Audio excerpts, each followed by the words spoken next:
with this. Okay. So hopefully everyone felt really, really cool about doing and listening to what the meaning of those cards were. I often look like that one on the left. I don't know about the rest of you, but I wake up in the morning and I step on a landmine, and the rest of the time I spend the rest of the day putting the pieces back together. That's kind of my day. Whether that's for myself or whether that's for some other people, that tends to be what I am doing. One of the things is that, look, a simple reality. It's not really complexity that we fear. It's getting entangled. It's getting ourselves into a space that we don't quite know how to get out of. So what it is really is that we haven't learned to move through entanglement. Okay, so let me just bring that back there. So this slide then, just so we can talk about the context of what's going on, what has shifted. I think all of us will have experienced these pain points at one stage or another. Misaligned expectations, culture clashes, boundary fog. Now that's a cool one. I love boundary fog because that's it. Those fog lights you got to have in the car. Yeah. So how do we move through all that sort of fog? And escalation fatigue. Yeah.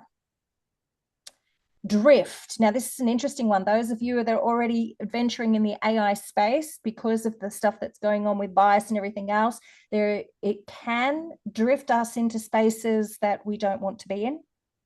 So there's the complexity around that. But really, it's all about relationships. It's emotional, it's behavioral, it's very, very human. So it's more about, it's what we call relational intelligence or relationship telemetry. That's what we're focusing on here. So 3 core truths for you. Now, they're not soft skills. I don't like that term, soft skills. I'm over the HR term, soft skills. Please, can we just call them human? They're human competencies. It's what stabilizes that complexity of what's going on around us. And it's about optimizing that human tech collaboration, not tech human, human tech. Humans always first. So if we can treat all our relationships as the proper feedback loop, we're always talking about feedback in the system. We're always talking about feedback in the process or in the tech, through the interfaces. But the thing is humans are not interfaces. Although I have called myself the human appy occasionally. So, but it really is about a feedback loop. All right. So we're not trying to eliminate complexity. Yes, make things as simple as possible. The issue is that human beings are complex in and of themselves, and we like to complicate things. That's why we want to go back to our childhood occasionally and get rid of all the filters. So when I think about adaptation, that is what we would say in a human is the emotional technology. It's what anchors. Now, think about this. An anchor can be lowered, raised, moved, drift, and cut away. That's the other thing. What anchors do we need to cut so we can actually come back to the surface and move forward again? That's something else to be thinking about. So I got asked this question the other day. This is my artwork, by the way, albeit digital artwork. Entanglement, what does it really mean? Entanglement is, look, some things make sense and some things don't. Not everything is linear, neat, clean, and clear lines. So when we want to take that next stage, or, increase or evolve ourselves, it's really about the reality of the interdependencies. And I don't know, this looks common to you guys, doesn't it? Isn't this what you see? If you were to visualize all the different interactions that you had, all the different systems and everything else, this is why I liked this particular piece of artwork. It means learning how do we operate effectively inside that web rather than trying to simplify it away. It doesn't mean we can't move outside that web. In fact, we should. We should be looking beyond the obvious. So that's just the basics of understanding what entanglement is about, looking at how we recognize the friction and those escalation patterns so that we can look at signals rather than isolated failures. That's the thing. Can we detect the signals, not just the patterns themselves, not the failures? If you can hear the guys in the background, please forgive me. We're having our boiler system fixed. Bring it on. this is the mind feeder protocol. And the reason why I have this in here is because, look, a system, when it continually draws down from that mental bandwidth that we have, and bandwidth is such a bad word to use about the human brain because there really is no bandwidth. There's no finite to it when you consider how little we use our brains, actually, from a scientific point of view. But any system that continually draws down on our decision-making capacity, our emotional labor of humans, without reinvesting in our well-being, that system is actually behaving as what we call a cognitive parasite. So with that, this is what I would call a companion model, or the emotional nutrition layer to the relationship nexus. So it complements the nexus beautifully because it really looks at the flows through the relationships. Where are the nutrient signals and meaning? Now, this is a human-centric framework that, I like to have in terms of the protocol about guiding and nurturing cognitive, emotional, and ethical nourishment so that we can actually strengthen the clarity and the resilience and purposeful action. So we're always going to keep coming back to the why. Otherwise, it's not worth wasting your energy on, seriously. Wait, can you say that again? The cognitive, we're looking to something that guides and nurtures the cognitive, emotional, and ethical nourishment. That's it. Ethical nourishment. Thank you. Yeah. So really what we're talking about is trying to feed the mind with the signals and the insights and the conditions that enable sustainable decision making. All right, something that we practice. It's like anything else. We need to practice and hone our skills. Now, I think 47 different tracks in the brain, the amount of, if you look at the high imaging fibers within the brain, you can actually do what we call synaptic pruning. You can get rid of the stuff that you don't need to know anymore, and you can practice. The more you practice something, the more you strengthen the neural pathway that it goes along. So that's what we're looking to do in terms of becoming more sustainable in terms of our decision making.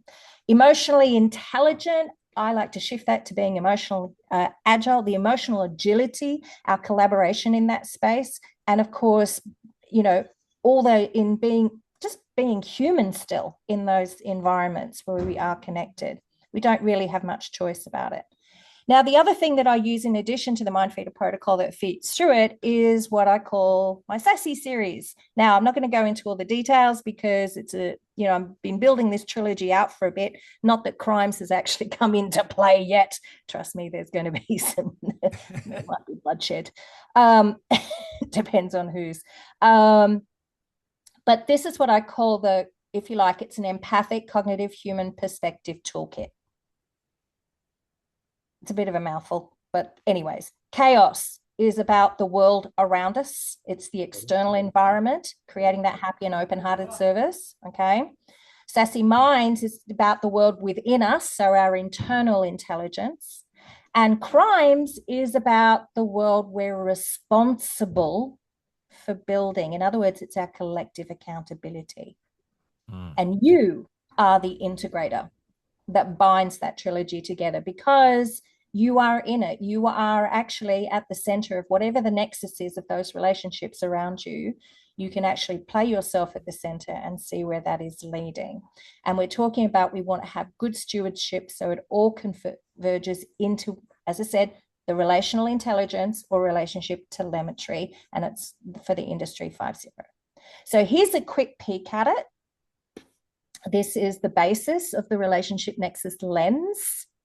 First of all, noticing your neural signals, then doing what we call entangling intentionally, exploring and experimenting, unleashing the alignment, and then sensing and sustaining. So that's the basis of what we're looking at here. So it's about, your boundary disputes, your defensiveness, AI drift, escalation spirals. This is all very practical and all very human. So if you like, this is the mnemonic that I came up with, hence why it's called NEXUS, because you become the center of the relationships that you are responsible for working with and being able to go out and explore and create other relationships. So, if we talk about the observing before we fry the loop, This is where we need to spot those emotional, cognitive, and AI generated cues, getting better at understanding those cues.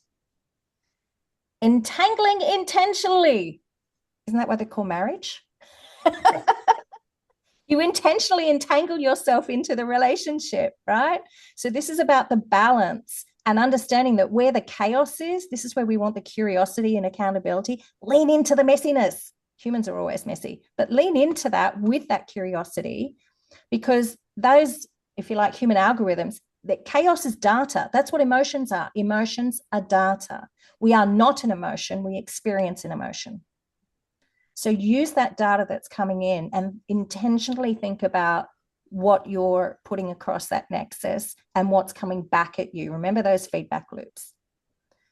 Name and frame the tension. This is like really looking at the friction. Treat the friction as intelligence. So if chaos is the data, the friction actually takes the data to the next step of that information knowledge level. Treat it as intelligence. Surface the unknown.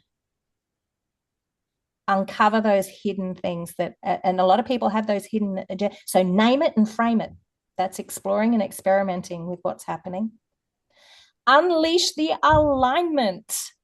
This is acting now on that integration intent. So we want to entangle intentionally.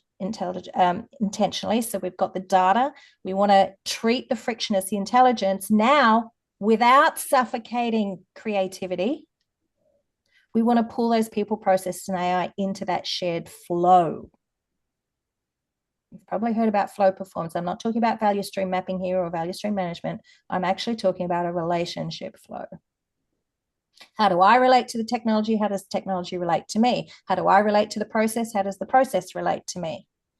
And in that nexus, it's like if you imagined a spider at the middle of a web, you know, you can just touch on one line or another and you feel the vibrations of what's actually going on there.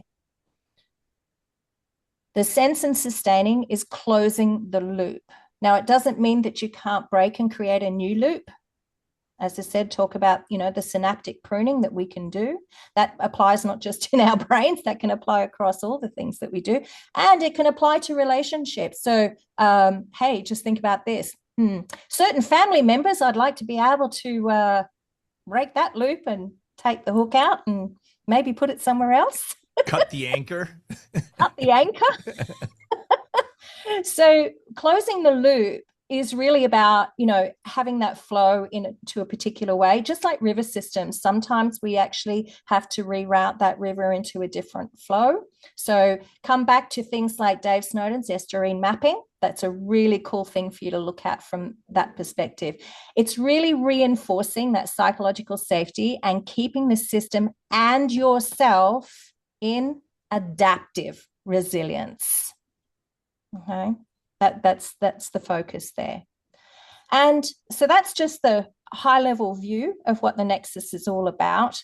But as we were talking about today, and Stacey, I cannot believe it, how both the cards that you and I were pulling were all about connectedness. So it's not service management is failing.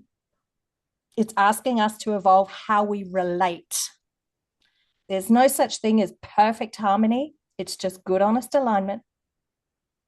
And you don't need another framework, another model, or another set of rules. What we do need is better sensing, clearer signals, and the confidence to move within that entanglement.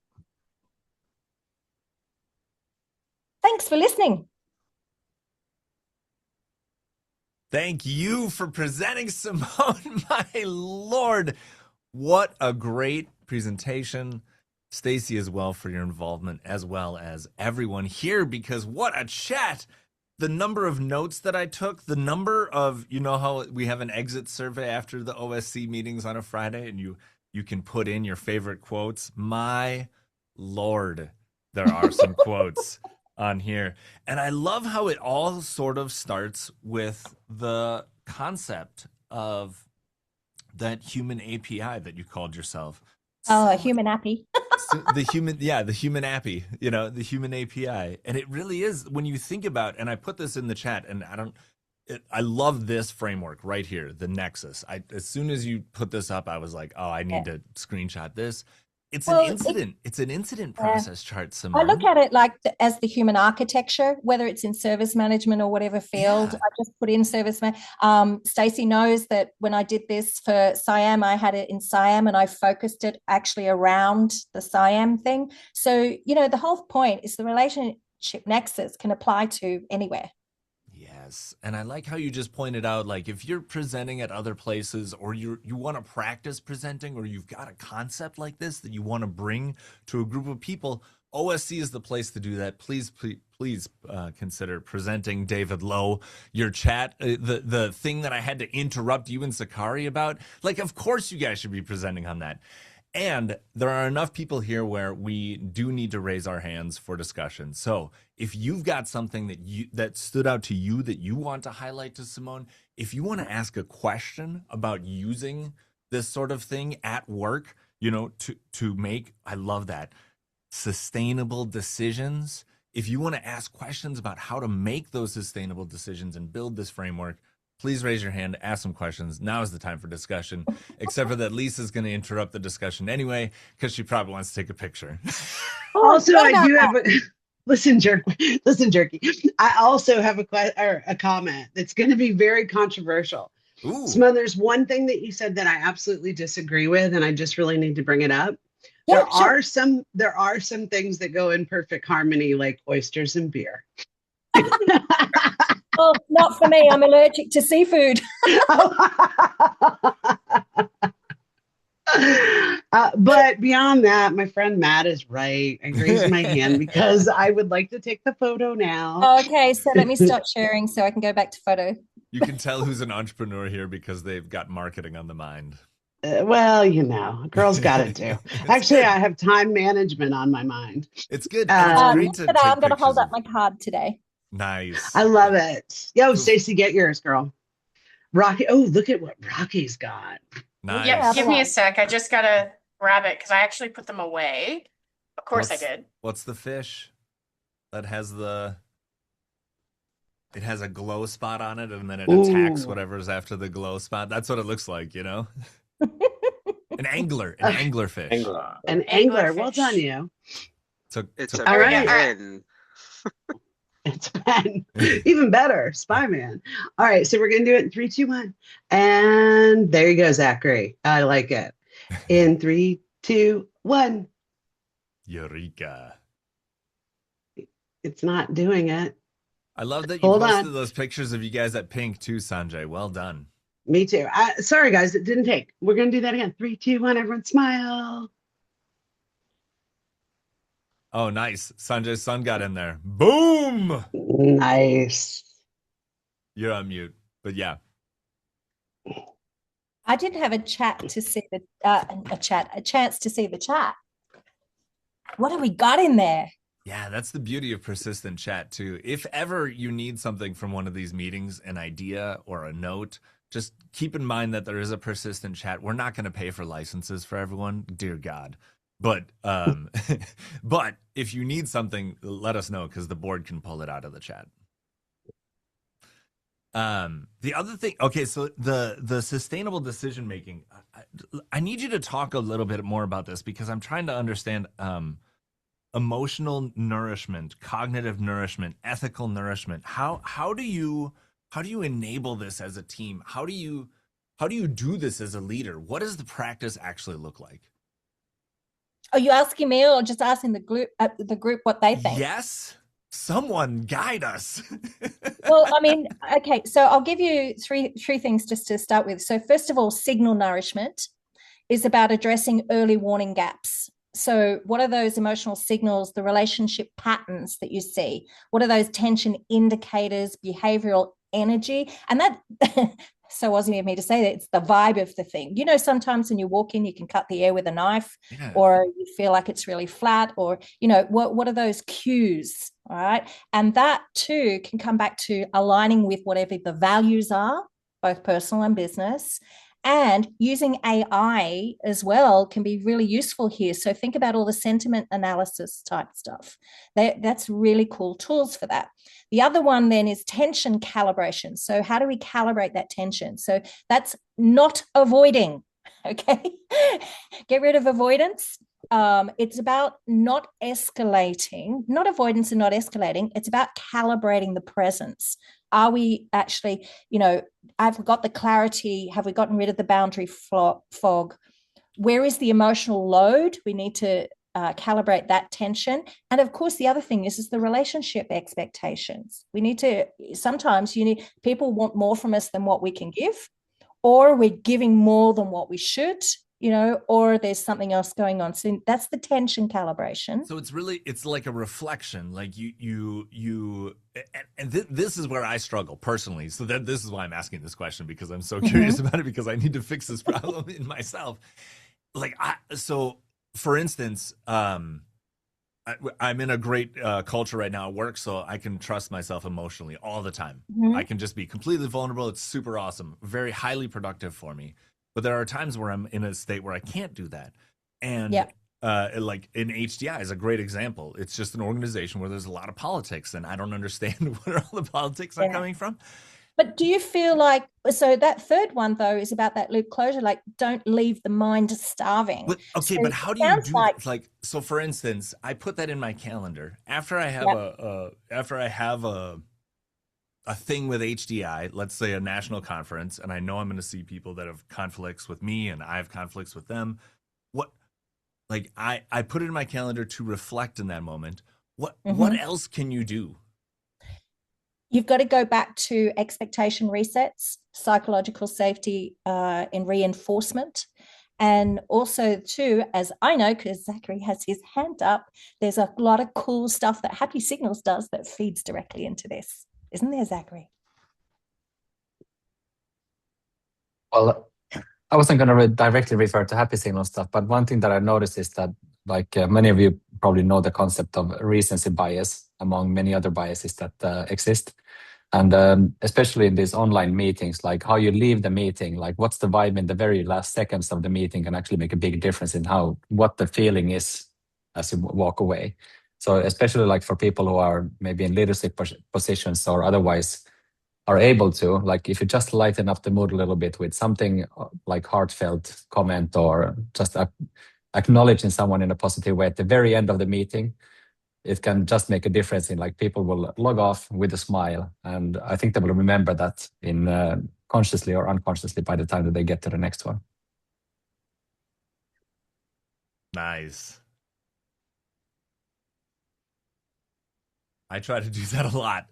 I don't know if you noticed that, but I am a hype man. If you ever need someone to pump you up, just get me on a one-on-one. We'll geek out about whatever you're working on, and you'll feel good at the end. Trust me. I've got a big presentation this week, Matt. If you want to fly into Columbus and just come in the room and get them hyped up, get them pumped, and set the stage for me, I am totally ready. I'm in for warm-ups. I'll promise you free Chipotle. Who's the opener? Oh, nice. Free Chipotles. That's legit, man. As long as there's guac, because that guac is gold there, man. It's not going to be the Taylor Lawton bathtub of guac that they did for him this year. But nice. I'll take a sink. I don't need a bathtub. Okay. Well, that's good. That's great. I mean, to me, this is super helpful. I don't know if you heard that in my questions or not. Hopefully you all found this super helpful as well. I'm just going through the chats. I like this. Sassy Chaos is Vegas. Sassy Minds, what keeps you away from the blackjack tables? And Sassy Crimes, what you took home with you in learnings. That is so funny. Oh, I love it. I love that too. Well, as my granddad taught me, you only bet what you can afford to lose. That goes for emotions too, that emotional resilience. You can be vulnerable, you can share that, but you have to remember that there's a risk that you're taking there. Putting your cards out on the table is a risk. And I just laugh, Stacey. It's the vibe. When you knew where I got that from. Yeah. I've got a couple more questions if you don't mind. You referenced Dave Snowden in there for a little bit. You were talking about rerouting the river. And what you referenced a concept of his. I didn't hear it though. What was it? Oh, estuarine mapping. I'll get the link for you. Oh, estuarian mapping. Got it.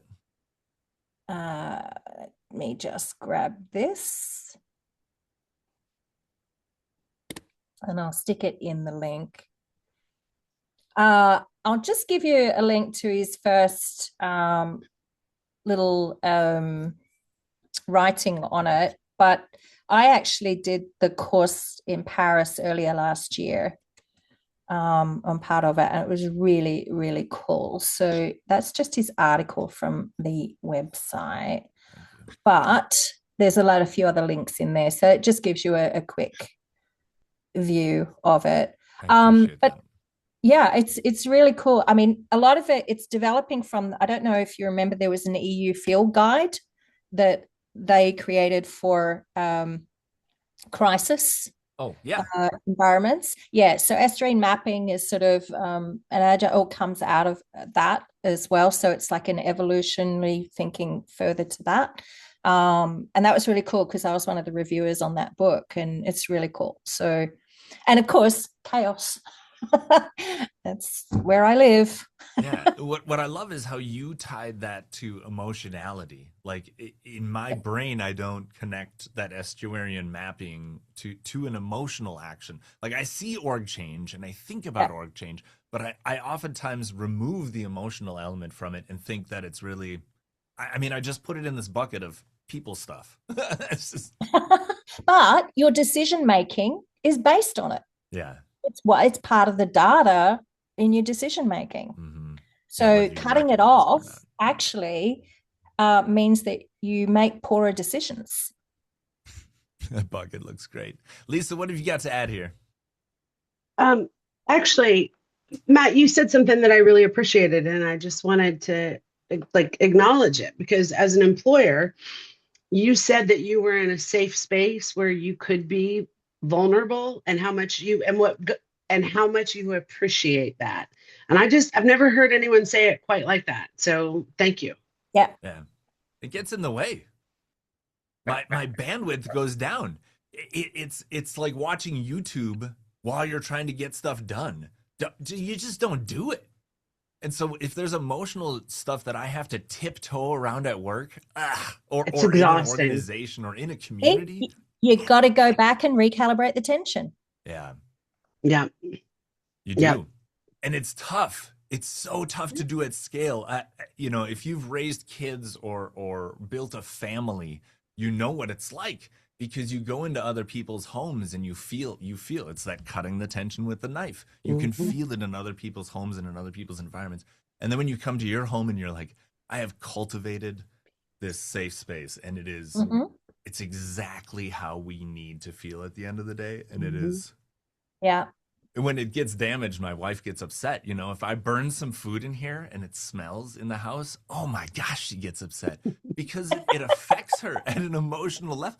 And I never it's so interesting to me because I'm not affected by my spaces. So, Bruce, what have you got to add here, Mr. Simpson? Well, I think you pointed out a great thing is, again, you feel safe and you're creating a safe space for your people. And I think as leaders, again, I think that's our job.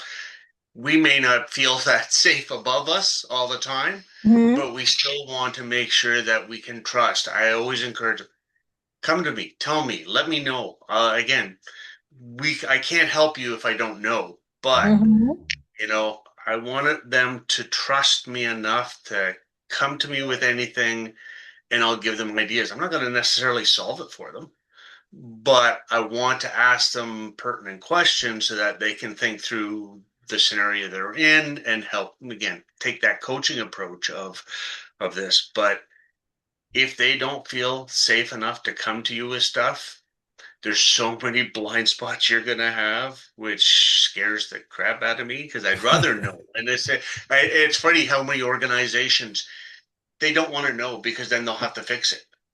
And to me, all those open problem action items are risks. No, we don't want to put them in the risk register because that'll blow things up. And to me, you're just hiding, right? Well, I love that, Bruce. Let me follow it up with this then, because I mean, in whatever we do, even in service management, processes orchestrate delivery of whatever. Okay, that's what they do. But it's actually the relationships that shape the performance of what we do. And so when you think about it, this is actually the beginning of capability, not the end of a conversation. Yeah. Totally. What? Dude, you were spitting fire today, bro. The relationship he's having a hard is time. If it wasn't transcribed, I think his pen would be out of ink. well, yeah, thankfully it's a what do they call these things? Remarkable. So I don't run out of ink. But man, the relationship is the beginning of capability. Why doesn't ITIL capacity management ever talk about this? David Lowe, what have you got to add here, sir? I wanted to chime in on Bruce's comments. I apologize for a little frog in my throat. It's funny. Been where I am now like 8-9 months. I've been really working on that trust. That I came to a team that was a team from trauma, not a team built on trust. And so I'm trying to reforge that into something that is built on trust. I came into that. I talked a lot with my executive leadership about what we could do, how to get better, we drive excellence. And the hardest thing I had to educate leadership about was that support does not own any of the things that drive the outcomes. We don't own the technology, we don't own the data, we don't own the stack, we don't own permissions, we don't even own experience half the time. And I'm incredible to have a leader that said, well, what would you do if you did? And it started this journey that we're talking now about rebuilding the experience of service delivery across the organization, enterprise service delivery to our restaurants. And I can't tell you how many leaders, I've been working really hard. I don't want any leaders surprised by this because my fingers are going to touch like 80% of our corporate delivery groups. And so I'm trying to have casual one-on-ones with them as we lead into going into project kickoff, to give them a heads up and give them the elevator pitch on this initiative. And almost every single one has been like, yeah, I've been talking about that for years. Oh, glad we're finally doing something about it. And that disconnect between bitching about a problem and knowing that there's a problem and someone finally just taking a step. And the hardest sell of all this is every one of them has an idea of, we need to fix that. We need to fix that. That is the problem. And the pitch for my project turning into initiative is, I am agnostic of what the solutions and the problems are. My project is to build a framework to address these problems. It is to talk about how to clearly identify, clearly measure what is a problem with feedback from our restaurants so that we're not changing things and causing them more chaos as they try to run a busy restaurant. And then bringing that change through a standardized process that's very, very transparent and has a feedback loop built in from the restaurants to let us adapt and change as we realize we've done something wrong. And God, it's like I'm speaking Cyrillic. It's insane. That's the hardest part of the conversation, is just getting them past solution. This is what every service provider, IT or not IT, every team that delivers service is just solution. They want, I know the problem, here's the fix. Nobody listens to me. And we have to get past that thinking. We need to start thinking about problem identification, then what is the end goal that we're looking for, and then working backwards to find the journey. Boom. Spitting fire. Lisa, you've been very patient. I see you, Bruce. We're coming back to you, but Lisa was first. So I've probably said this here before, but many years ago at an ITSMF, I heard a practitioner deliver 3 words that were so impactful for me. So I love to share them. And those 3 words I put on a sign, hung it up like, around the training center, blah. But it was discuss, decide, champion. And so as a smaller team, we discuss things, we decide it together. And even if you were like, I want A, but the group decided to go with B, you walk out the room and you champion A. And we built a culture of that. And it was, yeah, exactly. So discuss, decide, champion is what I wanted to share. And also, weird side note, is anyone else thinking that Adam and Tony are brothers from another mother? Look at their pictures together. We've got green background, blue background. Yeah, look amazing, guys. All right. Rocky too. You really match too. I don't know. I think Zachary might be in there with at least a cousinship. Zachary's looks like a fake. It looks like a Zoom background. It's so nice. The wood on the walls. Oh, I mean, if you come from 6 different countries, it kind of makes sense that you'd pick a really beautiful one to stay. Bruce, I did tell you that I would come back to you. I wanted to add on to David's comment because again, and since John's not here, I'm going to add a little USM wisdom of the whole. You can't fix chaos with more process, right? Again, I put in the chat, technology is logical, people make it complicated, and we need to help them understand how they need to work together in order to drive those efficiencies. This is a culture problem. It's a behavioral problem, not a technology problem. Most of them are. David. One word was a suggestion that was made to me from a different team who were concerned that we were going to do things to them in changing process and looking at improving the way things were delivered. They asked if their idea were picked. So I'll back up one step. We are going to create a list of suggested strategic and tactical projects that we attack, and bring a collection of them to our leadership advisory board and have them prioritize the ones that we're going to do first. And someone asked, well, that's great, but how do they know it's my idea? And so we're actually going to let, at any level, whoever brings the idea forward that gets in that selected group to go to leadership, they're going to present that. So they're going to get exposure. This could be a GM in a restaurant talking to a C-level executive in a $5 billion company. If they have an idea that's going to change something and drive enough value, we're going to put them in front of the C-levels that are there making that decision and let them get the exposure and the recognition for it. I'm trying to build a framework. I'm trying to drive an organizational initiative, a place we can build some trust and get some wins and drive change. And that feedback changed everything in the way this was received by some of the smaller groups that thought they were going to get lost. Can I say that on Wednesday's afternoon's meeting, Matt, myself, Dar, Adam, who else was in there? He's not here, Adrian. Adrian, there you are. Grunkle is here. But we were talking exactly about what that space was for us as well here in the Oscars, because being an OSCer is part of building that environment, right? That's back to the vibe. Totally. And I like that phrase though. How will they know it's my idea? Mm-hmm. You see this in spaces where people brainstorm. So I surround myself with brilliant people that build companies. Like Simone is a perfect example. And what people, when they're not in a safe space, they don't want to share their business ideas. They don't want to share what will make us profitable, because they don't feel like they are part of that something. It is that feeling, that disconnect of feeling like you are not part of something, that stops true innovation from happening. And I'll give you a small example here. Give your employees stock.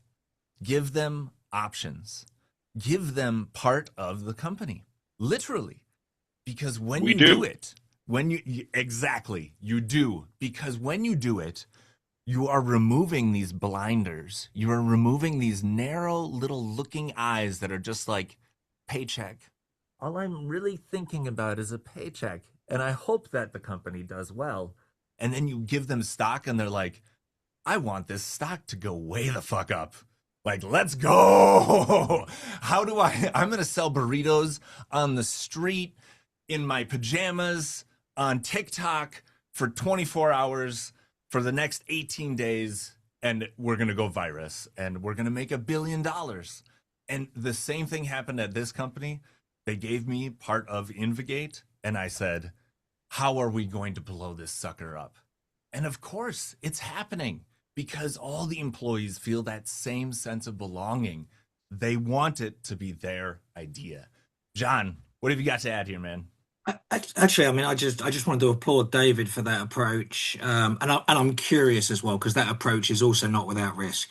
So I'm just curious about what you're thinking of in terms of how do you enable some of those folks that may not be experienced in more senior leadership conversations and in understanding how they think, how they prioritize what they care about. Just curious about the enablement level because I see it as a massive opportunity for them, but as long as they are well prepared in terms of what it means to talk to an executive. I'm just curious. So we're putting a framework together for them. So this is to drive consistency in how we're getting these suggestions, as well as to be able to evaluate them at the level as we can across the field. So they need to be able to articulate in writing what the problem is that they're trying to solve. They need to articulate what the impact to the business is of continuing what we're doing today, and how that affects our scalability as a company. They have to be able to articulate what that end result is. Like, what is that future state that we're driving for, and how are we going to measure that we're achieving that? And so that understand a problem. And so we're going to have a small session from our field operations group, from our restaurant selected team, and they're going to pitch their ideas to each other into a group and their top 5 or 6 ideas that they want to bring. We're going to bring our internal, our service delivery teams together and do the same. And then we're going to bring those top 5 or 6 ideas from both teams together, have a full stakeholder meeting. They give this presentation to each other, and there's a vote on which one's good leadership. So they've multiple instances to practice this. We've given them a template and a framework, and they're not going in cold. And we're there to, and we're, I'm going to be the hype man. I'm going to be like, all right, we've got these 5 ideas, and here, bring him in. We brought in John. John's from store 2776. He recognized that there's this problem. He's here to tell you about it. Beautiful. So that's exactly how we're doing it. Is we're giving them a set of stairs to get to the level that they need to go to deliver on this, and they might fail catastrophically. That's okay. That's a learning moment too. I tend to believe that like a lot of these people may not have ever done this before. Like, we really need to show them grace, and we can let them down kindly. Let's please not murder people in the room because they come in and they don't do well on this. Well, and screw the executives that do that. Screw the board they don't know. So do that. Please come out of the woodwork and show us who you are so that we can get you out of here. I say that I've got 2 executive sponsors. One's the vice president of technology, and the other one is she's the chief corporate affairs officer. They're in alignment on what this is. They're both incredible. They're both really intuitive and really empathetic people. But like I tell my team, that level of empathy that they're going to treat it that way. So I want to set and manage expectations before they get in that room, just to level set where everyone's at and make sure that we're all on the same page. Yeah. Empathic leadership is definitely worth it. Just before we go, I'd like to give you something practical you guys can do with your teams on this, like relationship nexus wise. Pull out your org chart. Actually, put out the org chart, because what we know, the way an organization is structured is usually how it communicates. Okay, like, where are those lines? But if you were to pull out your org chart, wherever you sit on that org chart, put a little circle on it around you. And then what I want you to do is do a hard line to those that you speak to every day as a normal part of your job. Doesn't matter which department they sit in. Just draw a solid line to whichever roles that you speak with regularly, or the people you speak with regularly, to do what you do every day. Then I want you to draw a dotted line for those that you chat with or might come across or who influence you as well, but put a dotted line. What you're going to start seeing is what's the web, what's your nexus. And you can do that, your team can do that as a team, or they can do it as an individual, because what you're going to start seeing are these satellites of their nexus. And you're going to start to see the entanglement. And then you can start choosing smart. which ones that you want to be entangled with, which ones you're not, but you intentionally need to be entangled with, and what are the ones we have to do the synaptic pruning on. That's the tip. The synaptic pruning. Yeah, that's the tip. That's what I was looking for. That's the answer to my question, is to map it out. Actually draw out, where is the trust? Where is your nexus? I love it, Simone. Thank you so much for presenting today. If you weren't inspired by this discussion, geez. A little heart. Holy cow. Yeah, where's mine? Where's your heart? I've got a little, this one, I drew a lantern on this one, just to lighten my heart. Got it over here somewhere. Dang it. I usually have it right at hand. A little Smojo hug. I did have it right at hand. The hug. You got your little Smojo hug. Okay, people, I hope that you were inspired by this. I hope that you do actually want to present sometime, David Lowe and Sakari and anyone else here. There is a book club. Lisa posted the book that we're talking about in May. Try to find a copy of it, pirate it, or DM me if you need one. And I hope you have a great weekend. And I hope to see you online. There is a Discord server for the OSC. If you want to join, go to openservicecommunity.com. And if you're looking to get involved in any way, shape, or form, we do have a board that meets regularly on Wednesdays. We do have a lot of projects and a lot of ambitions, so we welcome as much time as you're willing to spare, as long as you can keep it balanced and focus on your nexus. Thank you again, Smojo. Hope everyone has a great weekend. Awesome. Happy weekend. Have a good weekend, everyone. Bye. Bye Cheers. now. Hey, everybody. Everyone. Bye.